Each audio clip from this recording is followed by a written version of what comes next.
Have you ever wondered what you are avoiding? I'm not talking about unread messages, accumulated tasks, or postponed appointments.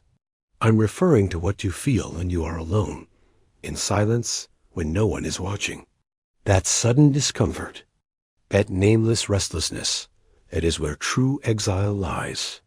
Running away from yourself does not require great acts. Just keep yourself busy, surrounded by noise, immersed in distractions. But behind this daily escape lies a very high price, the suspension of your own existence. Because life, in fact, only begins when we stop running and look with courage into the dark mirror of the unconscious. You may even believe that. You are living. You have a routine, goals, relationships. But there is a crucial difference between existing and inhabiting. Most people live as visitors to themselves, like uncomfortable guests, trying to memorize the rules of a house where they don't feel at ease. That feeling of displacement, that emptiness that insists on returning when everything seems to be going, well, is the symptom. The symptom that there is a part of you that has been locked away, silenced, repressed, and that is now knocking on the door, disguised as anguish, fatigue, sabotage. Don't be afraid. The symptom is never your enemy. It is a letter that the unconscious sends to the ego, a coded message that cries out, "Look at me." Running away from the symptom is like tearing up the letter without reading it. That's why the pain returns, why the anxiety doesn't go away, why patterns repeat themselves. What has been repressed does not disappear, it returns. It always returns, and usually with greater force than when it was hidden. We call this the return of the repressed. You believe you are free, but those who run away from themselves live in chains. Chained to the constant need for approval, to the compulsion for control, to the unconscious repetition of choices that sabotage your peace. None of this is by chance. It is a psychic choreography that repeats itself because you have not yet heard what needs to be heard, because you haven't looked at the place that needs to be looked at. Tell me, do you recognize yourself in the relationships you build? Or do you realize that you are always attracting the same kind of pain, the same conflicts disguised in different faces? This happens because we repeat what we don't understand. Childhood is the original stage where these plays were first performed. If we learn there that love comes with abandonment, that affection requires sacrifice, that our pain has no value, we will repeat this script throughout our adult lives. Not out of masochism, but because the unconscious seeks repetition as a form of resolution.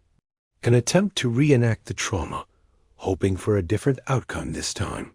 Escaping from oneself is not just about avoiding pain, it is about avoiding desire. Because truly desiring something confronts us with our truth, and the truth, for the ego, is always uncomfortable. It disturbs the balance, breaks down defenses, disrupts the familiar. That is why we cling to fragile identities, illusory certainties, domesticated versions of ourselves, all to avoid encountering who we really are, a field of pulsating conflicts between what we desire, what we fear, and what we deem acceptable.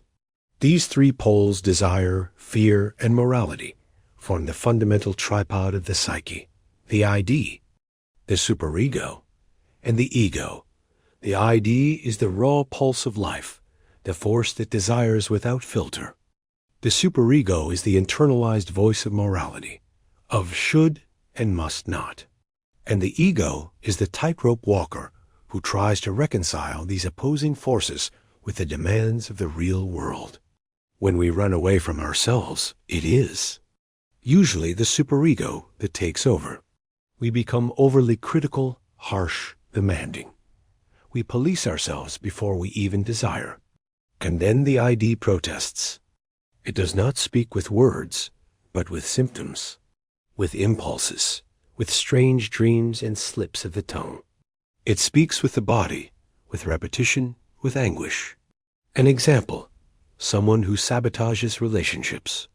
On the surface, it may just seem like insecurity. But if we listen more deeply, what do we hear? Perhaps the desire to be loved without submitting, or the childish fear that love implies loss of self. Perhaps in their childhood, loving meant disappearing. So today, loving is synonymous with danger, even if, consciously, that person says they want to love. It is this gap between what we say we want and what we unconsciously fear that reveals how much we are still running away. Running away from yourself is not just avoiding looking at your traumas. It is also identifying with the trauma to such an extent that you come to believe that it is you, that the rejection you suffered is proof of your worth, that the absence of affection was your fault. Trauma distorts the mirror, and as long as you look through it, you will continue to see a version of yourself that is not real, only repeated. That is why your life has not yet begun. Because to truly live, you need to leave the house built by fear and cross the forest of the unconscious. There are no shortcuts to this journey. There are no manuals, ready-made formulas, or motivational phrases that can replace it. It is an arduous path, yes, but it is the only path that leads to you. If you have come this far, it is a sign that something inside you is ready to stop running away. And maybe, just maybe, that is the part of you that never gave up. The part that resisted silence, repression, shame. The part that dreamed of being heard, recognized, liberated. That is the part we are going to work with. I do not promise comfort. I promise truth. And the truth, even if it hurts, is the only ground on which an authentic existence can be built. Because as long as you continue to live for the gaze of others, for the applause of others, for the love of others, you will only be a reflection, never a presence. And life demands presence. It begins when you sit down with yourself, without running away, and say, I am here, and I am willing to listen. So tell me, are you willing? You said you are willing, but willingness alone is not enough. The unconscious is like a wounded child locked in a dark room. It won't open the door just because you knocked once. It wants to know if you'll stay, if you can bear to listen to its pain without fixing it, if you can hear its truths without trying to erase them. Because all escape stems from the fear of not being able to handle what's locked inside. And the paradox is that we will only be free when we are able to stay. This is where the process of analysis begins. Not as an intellectual exercise, but as a return to oneself, guided by what has always been present but ignored. Dreams are one of the most precious maps the unconscious offers us. Every dream image, every absurdity, every seemingly meaningless fragment, all of this is language. The unconscious speaks through symbols, through displacements, through condensations. When you dream that you are being chased, you are often just running away from an aspect of yourself that you cannot bear to recognize. When you dream that you are naked in public, perhaps your most intimate desire is to be seen as you really are, and that terrifies you. Dreams do not lie, they merely camouflage. Because the truth, for the unconscious, is never literal. It is symbolic. I remember a patient who repeatedly dreamed of a fire in his house. Always the same scenario. Flames consuming everything, and him, paralyzed, watching. We discussed the dream for weeks, until he confessed, with his eyes downcast, I think it's me who needs to be destroyed. The anger he felt towards himself, for never being able to say no, for living his life suppressing his desires for the sake of others, had become a fire in his unconscious. A desire to destroy the mask, the facade, so that something real could finally emerge. You see, the dream didn't want to punish him. It wanted to set him free. But he ran away because he didn't know how to interpret the fire that was burning inside him. What about you? What images repeat themselves in your dreams? What situations, what faces, what fears arise in the nights when your reason sleeps? Listen to them. They are your forgotten pieces trying to come home. But escape doesn't only happen in dreams. It manifests itself in relationships. How many times have you asked yourself why you insist on relationships that diminish you? Why? Do you tolerate the silence of those who should listen to you? The absence of those who promise to stay? The answer is not in the other person. It is in the mirror. We repeat in love what was inscribed in us in childhood.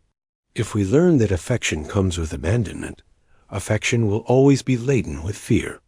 If we are taught that we are only worth something when we please others, we will do anything to be accepted, even if it costs us our identity.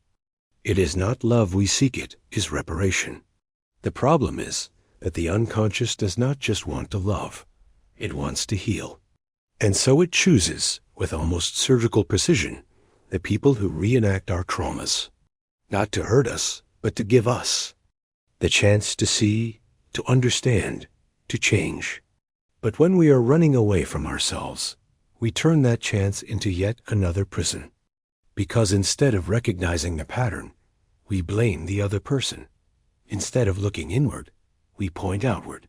And so we continue, like a horse running in circles, believing it is going far away, without realizing that it always returns to the same point. This is where working with the ego comes in. When mature, the ego is capable of looking at the ID without losing itself, and at the superego without submitting to it. It is the mediator, the one who recognizes desires, but also limits. It is with the ego that we can finally become subjects of our own story. But this requires an act that most people avoid, taking responsibility, saying, "It's me," not as guilt, but as ownership. I am the one who chooses. I am the one who repeats. I am the one who can now do things differently. Make no mistake, running away from yourself will always come back to haunt you. It disguises itself as procrastination, distraction, mild addictions, and heavy routines. But deep down, it's always the same thing, keeping away from the original pain, the pain that was felt when we were too young to understand, when we were ignored, hurt, unseen. And there, instead of feeling fully, we learned to be silent, to adapt, to be what was expected of us, so as not to be rejected. But all extreme adaptation is a form of disappearance. And that is why you cannot find yourself. Because in order to fit into the world, you stopped fitting into yourself. Recovering is relearning how to feel. It is allowing yourself to say no without guilt, to desire without asking permission, to be silent without fear of what will come. It is transforming the ego from a servant of fear into an ally of truth. And that doesn't happen all at once. It is a process, painful, yes, but liberating. And it starts with a simple but radical step. Stop. Stop running. Stop justifying yourself. Stop pretending that everything is fine. Stop to listen. I know listening to yourself is risky. You may discover that you are exhausted, that you have been sad for years, that your life does not reflect who you are. But only this listening can start a real life. And the real, however hard it may be, is always more worthy than the illusion, because illusion keeps you safe, but empty. The real may hurt, but it's the only place where something new can be born. So if you want to start your life for real, you'll have to go through that pain, not as a victim, but as an analyst of yourself, asking, where does this come from? What does it say about me? What has not yet been said, but needs to be heard? That is the invitation, not an invitation to comfort, but to courage. The courage to look in the mirror and, for the first time, not look away. You stayed. That is already a sign that something inside you is awakening. But now that we have started digging, we need to go deeper. The surface lies.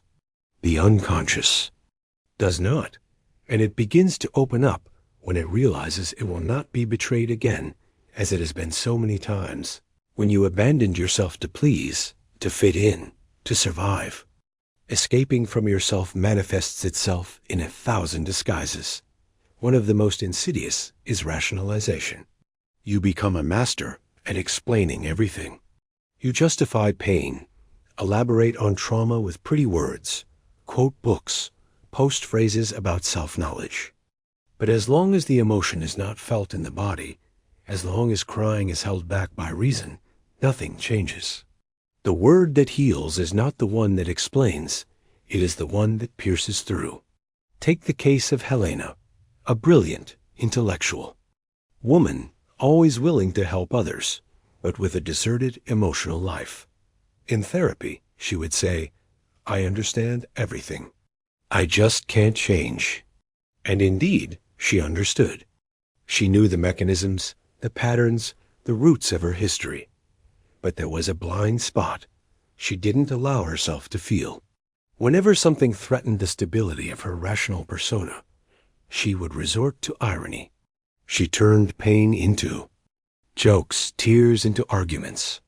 It was the superego disguised as lucidity. But behind that armor was a girl who had never been welcomed, who learned early on that being fragile was dangerous. And so she built a fortress of words, knowledge, control.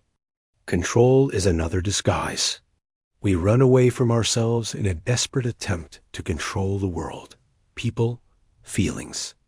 We want guarantees, promises, quick answers. But the unconscious is not a logical system. It does not obey linear time, nor does it submit to reason. It speaks like the wind. It changes direction, blows where you least expect it, stirs up forgotten dust, and the controlling ego collapses in the face of this. That is why so many people give up analysis when it starts to work. Because contact with the unconscious disrupts the false self. And this disruption, although necessary, is frightening. How many times have you started something that promised transformation, a course, a relationship, a spiritual journey, and abandoned it the moment it started to hurt? That pain is not a sign of failure. It is a sign that you are touching something real. But since no one taught us how to stay with the pain, we run away, and we make excuses. It wasn't for me. It wasn't the right time. But deep down we know it was fear. Fear is legitimate. After all, getting in touch with your own truth means dismantling identities built over a lifetime. It means realizing that much of what you called me was actually adaptation. That's what happened to Raphael. He was an admired, successful man, married, an exemplary father. But he was deeply sad. He would say, "I have everything, but I feel empty." In therapy, he began to access childhood memories that revealed a constant demand for performance. You have to be the best, the strongest, the most correct. This internalized voice had become his superego, and the ego, in order to survive, took on this role. Raphael built an entire life to live up to the expectations of a father who didn't know how to love, only how to demand. And because of that, he never knew what desire was, only obligation. His life began, in fact, on the day he dared to say, "I don't want to be the ideal son anymore." It was at that moment that something broke. And the pain that came after was not destructive. It was liberating, because he finally allowed the ID to speak. And the ID, when listened to, is not a monster. It is just the most alive part of us, which was never allowed to exist. That permission is what the unconscious expects from you. It does not demand perfection or answers. It demands presence. You need to become the space where your rejected parts can exist. The mature ego is not what controls everything, it is what welcomes everything. Anger, sadness, fear, desire. Everything has a place. And it is in the encounter between these fragments that integrity is born. But there is another enemy of integrity: comparison. We live looking outward, measuring our lives by the yardstick of others. This is also escape, because while you are busy trying to fit into someone else's ideal, you don't have to face the discomfort of being who you are, and thus you perpetuate the feeling of inadequacy, of insufficiency. But this insufficiency is not real. It is manufactured by a superego that repeats like a broken record. You should be different. That should is the prison. The key is to ask, where does that voice come from? Because almost always it's not yours. It's the voice of the critical mother, the absent father, the humiliating teacher, the society that rewards masks and punishes authenticity.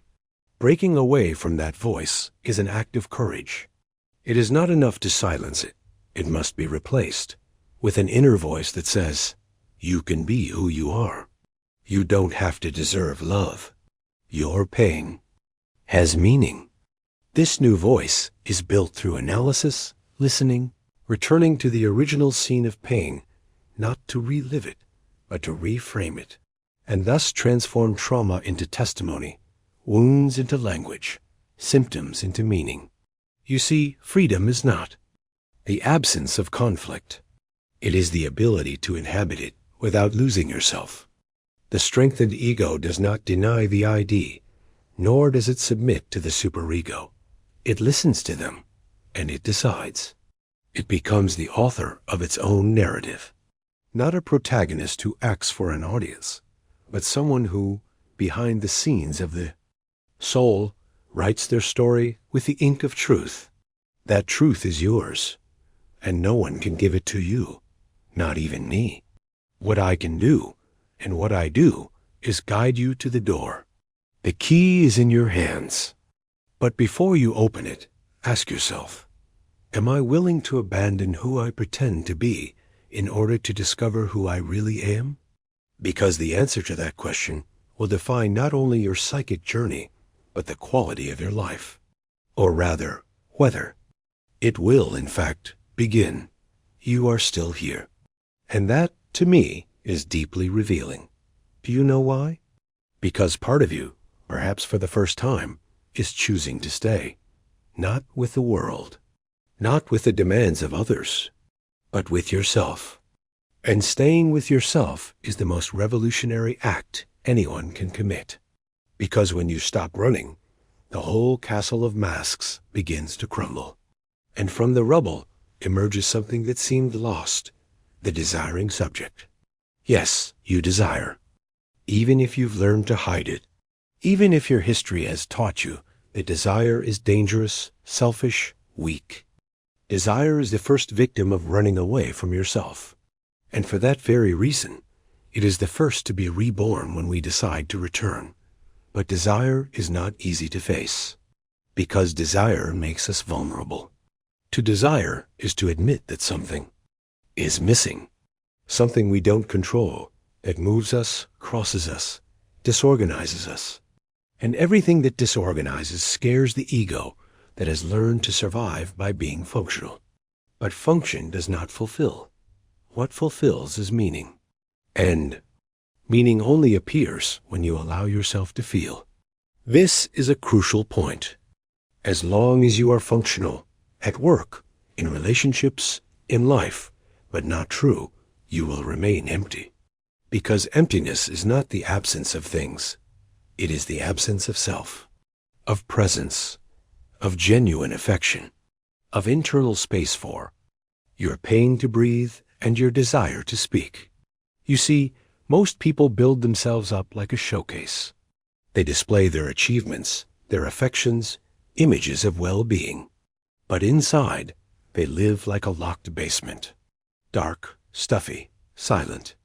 Analysis is the decision to leave the showcase and go down to the basement, with a flashlight, with a non-judgmental gaze, with the willingness to rediscover what has been forgotten, rejected, hidden, because it is there, and only there, that your truth lies. And what is in that basement?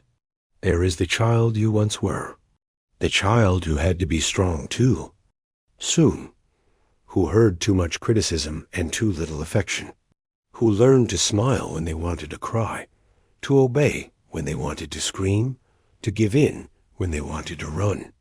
That child is not gone. They live in you. And as long as they are not heard, they will continue to knock on the door with symptoms, with anxieties, with choices that hurt. This is not about infantilization. It is about reconnection. Because only adults who recognize their wounded child can become whole. And when I talk about children, I'm not just referring to the past. I'm referring to the structure of your desire, the part of you that dreams, that dares, that desires without fear. When repressed, this part becomes a shadow. And shadows, as you know, always find a way to appear.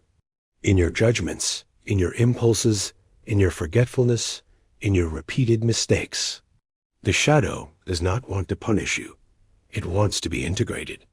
That is why it is not enough to seek rational self-knowledge. You have to let yourself be affected.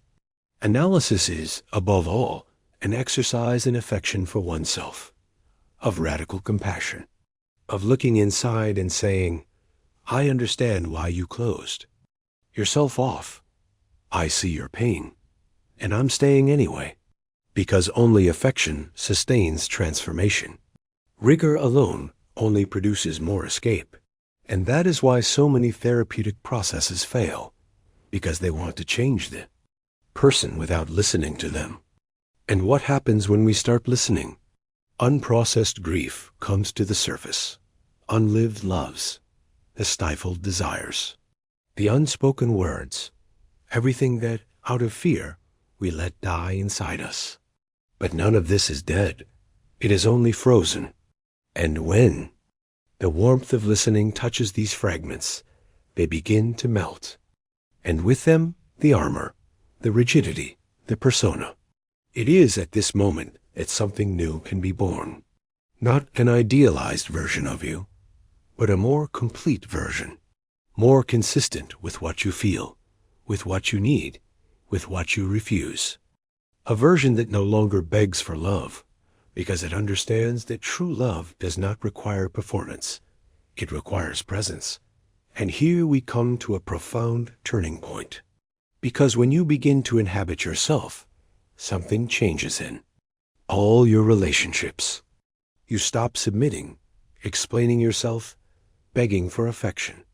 You start choosing to say no without guilt, to end cycles, to realize that being alone is 1,000 times more dignified than being with someone who demands your self-annihilation.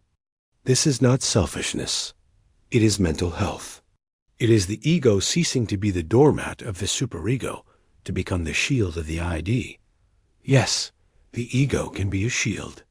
A safe space where desire is expressed without guilt, where fear is welcomed without. Paralysis, where morality is renegotiated with life, not with repression.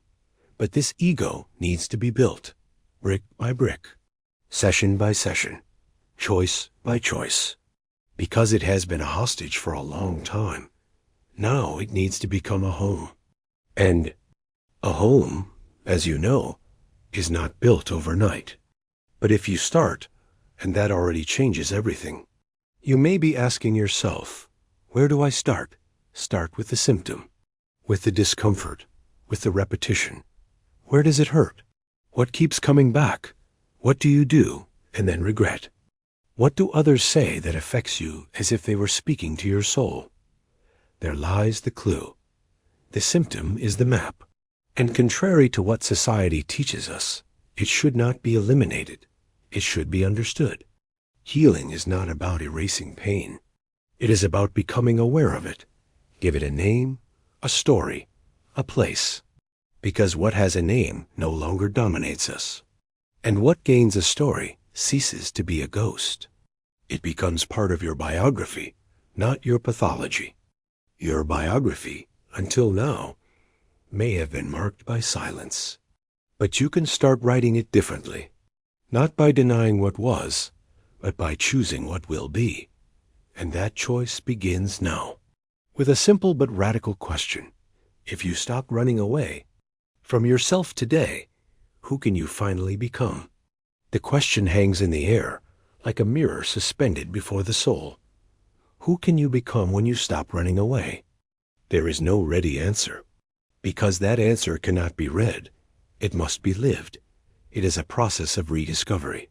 One step at a time, one listening at a time, one courageous decision at a time.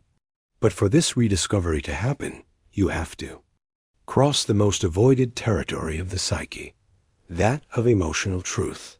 Emotional truth is not what you tell others. It is what you avoid telling yourself.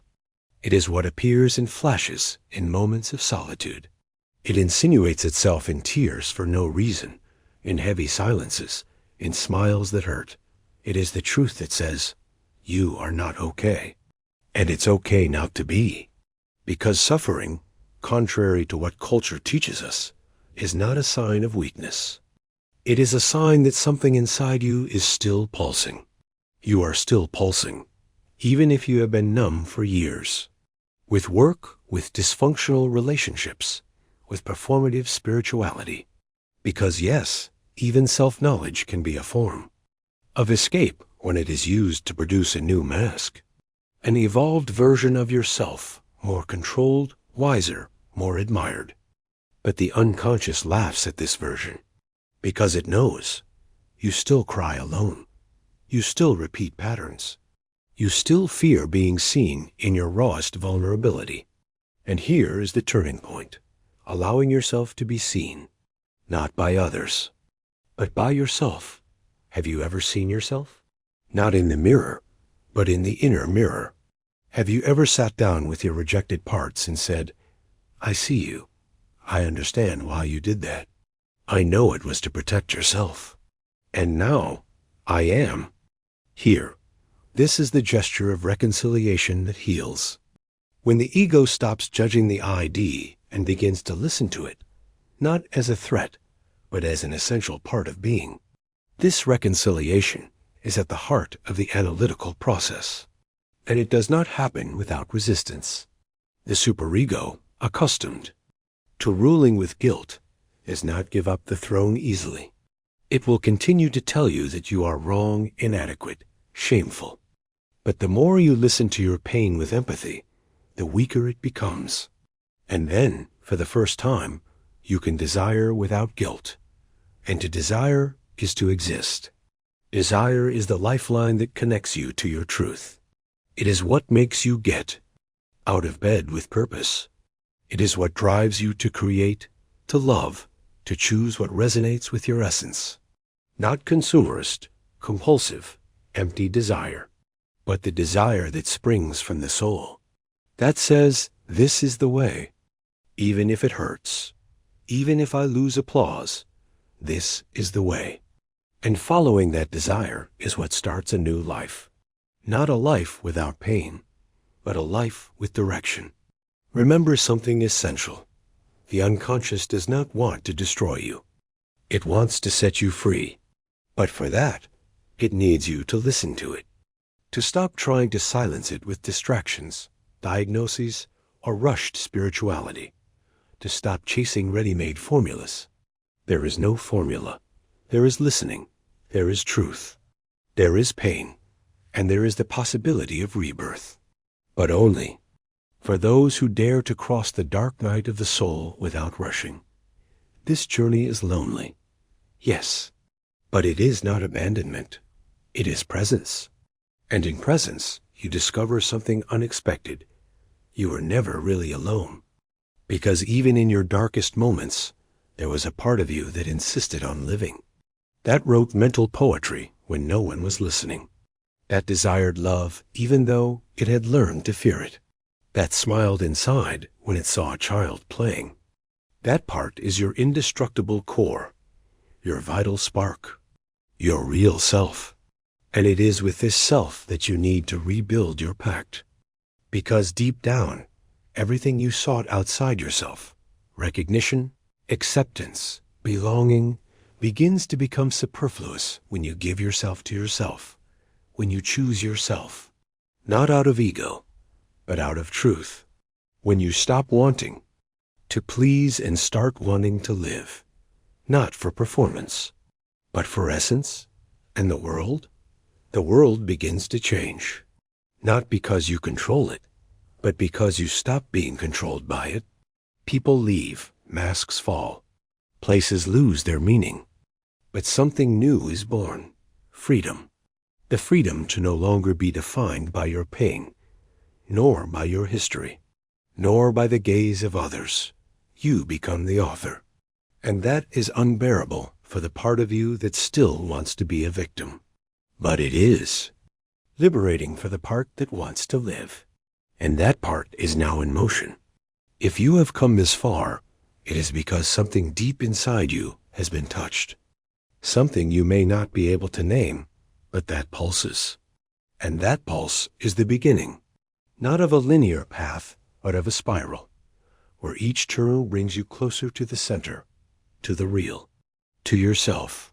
And so we return to the question, who can you become when you stop running away? The answer is emerging, not in words, but in choices, in silences, in truths that you are now beginning to uphold. And when you uphold your truth, the world no longer has as much power, because you have finally come home.